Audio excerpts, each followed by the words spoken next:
Call the member for Higgins. Thank you, Mr Deputy Speaker. And I thank the member for Bass for this motion. I know that her first speech on included the topic of mental health, of which she is very passionate. I too care deeply about mental health, and I know that I'm not alone, with millions of Australian families affected every year by issues around mental health. My family is by no means unique, but in my first speech, I spoke about my beautiful cousin, Matthew. I was very close to Matthew. He loved music and made musical instruments.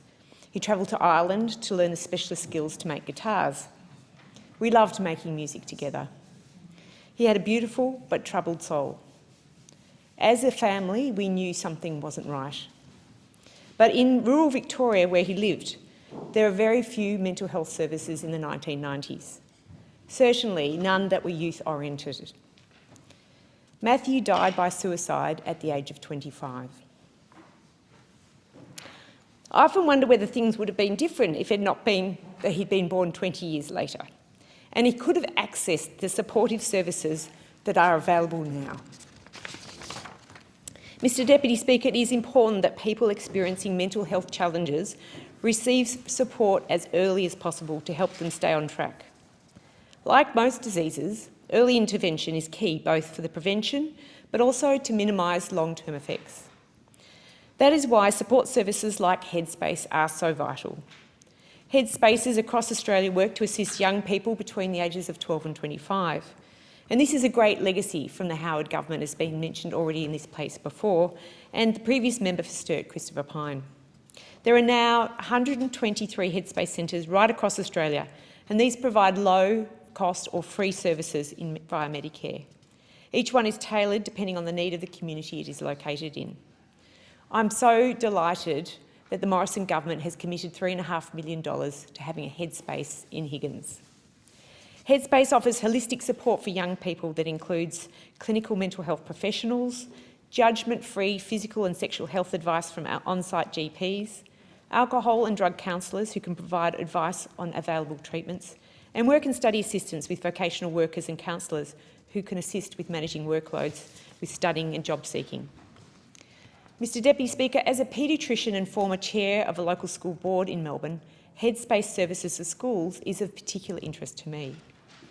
Our school years can be some of the best years, friends and teachers shaping us, and we begin to develop a concept of who we are as a person.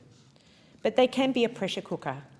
Friendships change, schoolwork, exams, teachers and home life can all add to feeling very overwhelmed, and this can lead not just to anxiety but to depression. In these formative years, support is needed more than ever, and even more during this COVID pandemic. Government investment will mean that schools right around Australia will have a national workforce that supports, engages and partners with schools to build good mental health literacy. It will help deal with the stigma of mental health before it has had a chance to take root. The Educational Mental Health Initiative, BU, is delivered by Headspace and is aimed at promoting good mental health in primary and secondary school students.